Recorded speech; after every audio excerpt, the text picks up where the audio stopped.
आ जाओ भाई, इतिहास के कुछ प्रश्न हैं। इससे पहले मैंने पॉलिटी के भी आपके पास क्वेश्चन डाल रखे हैं, याद रखना। अभी अपने पास टाइम है तो क्वेश्चन रिवीजन कर लेते हैं। 70 क्वेश्चन मैं अभी दे देता हूँ, इसके बाद 150 क्वेश्चन है, बाकी मैं दूसरी वीडियो में दे दूँगा आपको।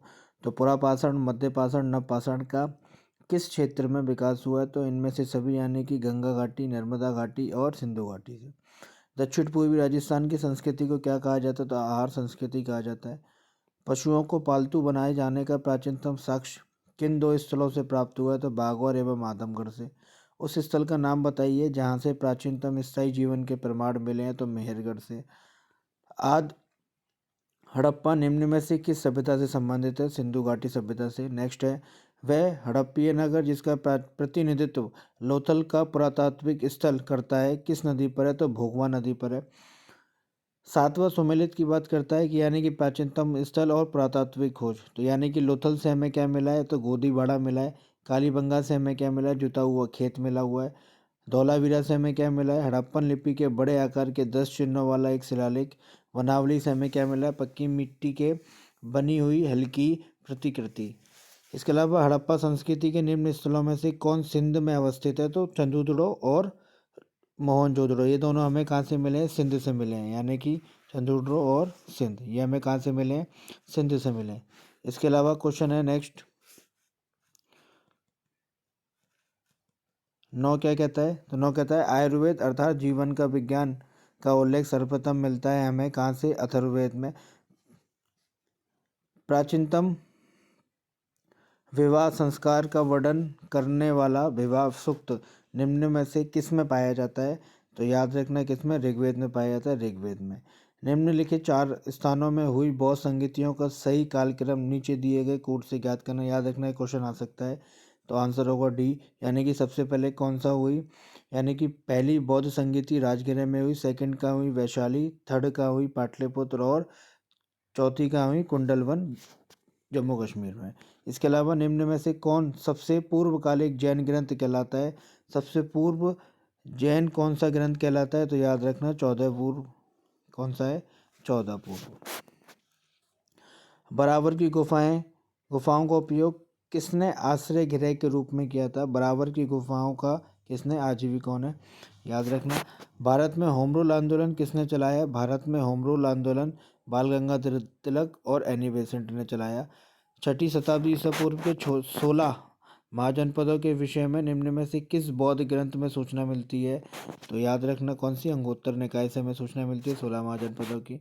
निम्न मगध राजवंशों का कालक्रम क्या है? याद रखना क्वेश्चन आ सकता है ये वाला। आंसर होगा बी, यानी कि कौन है? पहले हर्यक वंश, हर्यक वंश के बाद नंद वंश, नंद के बाद कौन आए? मौर्य, मौर्य के बाद शुंग वंश। याद रखना मगध का कौन सा सम्राट अप अपरो अपरो परशुराम के नाम से जाना जाता है? तो कौन सा है भैया? महापद्मा नंद के नाम से। आ जाओ भैया नेक्स्ट क्वेश्चन। याद रखना राजा नंद का उल्लेख किस अभिलेख से हमें मिलता है? तो धन वेद का या धनदेव का अयोध्या अभिलेख। अशोक ने अपने शिलालेखों में अपने समकालीन दक्षिण के किस राज्य का उल्लेख नहीं किया है? तो याद रखना किसका नहीं किया है? कुषाणों का नहीं किया है, बाकी इन तीनों का क्या है? चोल, पांडे, केरल पुत्र। गुप्त साम्राज्य के पतन के विभिन्न कारण थे, क्या क्या थे उसमें से? निम्नलिखित में कथनों में से कौन सा कथन सही नहीं है? तो याद रखना डी नहीं है, अरल आक्रमण नहीं है, यानी कि हुड़ आक्रमण पतन के कारण था। प्रशासन का सामंतीय ढांचा, उत्तरवर्ती गुप्तों का बौद्ध धर्म स्वीकारण करना। प्राचीन भारत के विख्यात चिकित्सक धन्वंतरी ने अपना परामर्श किसके दरबार में दिया? तो याद रखना किसके दरबार में दिया? चंद्रगुप्त। नेक्स्ट क्वेश्चन है निम्नलिखित में से किस चोल शासक को चोल गंगम नामक वृद्ध कृत्रिम झील बनाने का श्रेय दिया गया? तो आंसर होगा राजेंद्र। मोहम्मद गौर ने जयचंद को किस युद्ध में पराजित किया? तो कौन से में किया था? चंदावर के युद्ध में 1191 में। निम्न मुस्लिम बादशाहों में से किस एक ने मूल्य नियंत्रण पद्धति को पहली बार लागू किया? तो किसने किया? अलाउद्दीन खिलजी ने। इसके अलावा कृष्णदेवराय के दरबार में अष्टदिग्गज कौन थे? कृष्णदेवराय के काल में अष्टदिग्गज कौन थे? 8 तेलुगु कवि।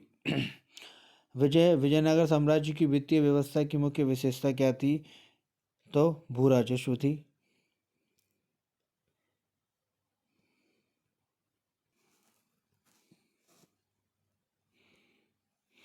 इसके अलावा निम्न में से किस सुल्तान ने पहले हजरत आला की उपाधि अपनाई और बाद में सुल्तान बने? तो शेरशाह सूरी था। कौन था? शेरशाह सूरी। इसके अलावा किस राजपूत शासक मुगलों के विरुद्ध निरंतर स्वतंत्रता का संघर्ष जारी रखा और समर्पण नहीं किया?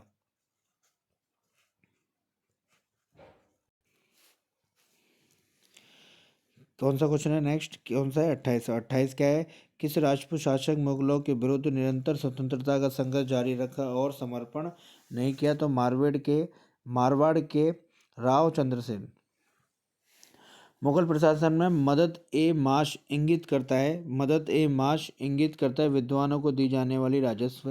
हुगली को बंगाल की खाड़ी में समुद्री लूटपाट के लिए किसने अड्डा बनाया था? तो भैया पुर्तगालियों ने।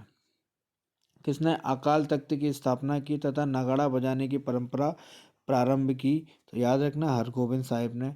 इसके अलावा निम्न में से किसने बीच बांद्रीवास का युद्ध यानी कि बांडीवास का युद्ध हुआ? किन किन के बीच में भी यह हुआ था? तो याद रखना बांडीवास का युद्ध ब्रिटिश और फ्रेंच के बीच में हुआ था। इलाहाबाद की संधि के बाद रॉबर्ट क्लाइव ने मुर्शिदाबाद का उप दीवान किसे नियुक्त किया? तो मोहम्मद रजा खां को। इसके अलावा कौन सम्मिलित नहीं है? तो याद रखना ये क्वेश्चन बहुत इंपॉर्टेंट है, ये क्वेश्चन बहुत बनने लायक है। क्या है? हेक्टर मुनरो बक्सर के युद्ध सही है। लॉर्ड हेस्टिंग आंग्ल नेपाल युद्ध ये भी सही है। लॉर्ड वेलेस्ली चतुर्थ आंग्ल मैसूर युद्ध ये भी सही है। लॉर्ड कॉर्नवालिस तृतीय आंग्ल मराठा युद्ध ये नहीं है। निम्नलिखित विद्रोह में से किसको बंकिम चंद्र चटर्जी ने अपने उपन्यास आनंद मठ में उल्लेख करके प्रसिद्ध किया? तो याद रखना सन्यासी विद्रोह। भगवान बुद्ध ने अपनी अंतिम सांसें कहाँ ली थी? तो भगवान बुद्ध ने अपनी अंतिम सांसें कुशीनगर में ली थी। सिकंदर महान का शिक्षक कौन था? सिकंदर महान का शिक्षक कौन था? अरस्तु था। कौन था? अरस्तु। इसके अलावा महावीर स्वामी का जन्म क्षत्रिय वंश के किस कुल में हुआ था? तो महावीर स्वामी का जन्म क्षत्रिय वंश के शाक्य कुल में हुआ था। किसमें? शाक्य कुल में हुआ था। नेक्स्ट क्वेश्चन आ जाओ भाई। क्या है? बुद्ध धम्म और संघ मिलकर कहलाते हैं क्या? तो याद रखना त्रिरत्न। इसके अलावा चंद्रगुप्त मौर्य के दरबार में भेजा गया यूनानी राजदूत कौन था? तो याद रखना सेल्यूकस निकेटर। इसके अलावा अर्थशास्त्र की रचना किसने की? तो कौटिल्य ने की। बिंदुसार ने अशोक को किस विद्रोह को समाप्त करने के लिए भेजा था? तो उज्जैन के। याद करना भारतीय के लिए महान सिल्क मार्ग किसने आरंभ किया? तो किसने किया था महान सिल्क? तो याद रखना कनिष्क ने। मोहम्मद बिन कासिम ने सिंध को जीता था किस वर्ष? तो याद रखना 712 ईस्वी में। हर्षवर्धन अपनी धार्मिक सभा कहाँ आयोजित करता था? हर्षवर्धन अपनी धार्मिक सभा प्रयाग में क्या करता था? आयोजित। स्टार लगा लेना यूपी स्पेशल के लिए। करो या मरो का प्रसिद्ध नारा किसके द्वारा दिया गया? तो महात्मा गांधी के द्वारा दिया गया। जब पूरा विश्व सो रहा था तब भारत में नए जीवन डॉट यह वक्तव्य किसका है? जवाहरलाल नेहरू का है। किसका?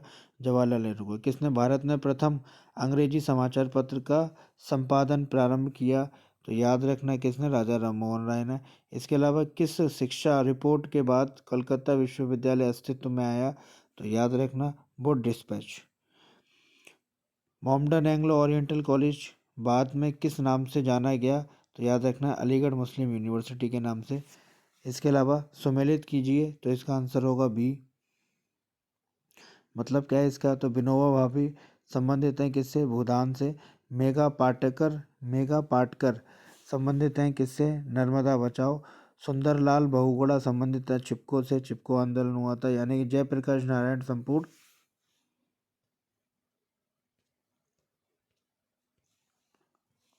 बीच बीच में अटकने का यही कारण है कि यार मेरे को यार जुकाम हो गया। अब मैं क्या कर सकता हूँ, इसमें बार बार छींकें आती हैं। नेक्स्ट क्वेश्चन कहाँ थे? 52 पढ़ते हैं हम। आ जाओ जल्दी जल्दी खत्म कर लेते हैं। निम्न में से कौन सम्मिलित नहीं है? तो लॉर्ड डलहौजी की द्वारा हड़प नीति चलाई गई सही है। लॉर्ड मिंटो भारत परिषद अधिनियम 1909 याद रखने इसे पार्लियामेंट सुधार भी कहते हैं। लॉर्ड वेलेजली की तरह सहायक संधि लेकर आई। Lord Curzon vernacular press act ये क्वेश्चन गलत है, ये लॉर्ड रिपन के द्वारा लाई गई। तो 1878 में लॉर्ड रिपन के द्वारा वर्नाकुलर प्रेस एक्ट लाया गया था। होम रूल आंदोलन किसके द्वारा चलाया गया? तो वीजी तिलक के द्वारा। दो थे, एक तो एनी बेसेंट थे, एनी बेसेंट ऑप्शन में है नहीं है। स्वतंत्रता के पश्चात किस राज्य में पहली गैर कांग्रेस सरकार बनी? तो स्वतंत्रता के बाद पहली गैर कांग्रेस सरकार कहाँ बनी थी, तो याद रखना केरल में।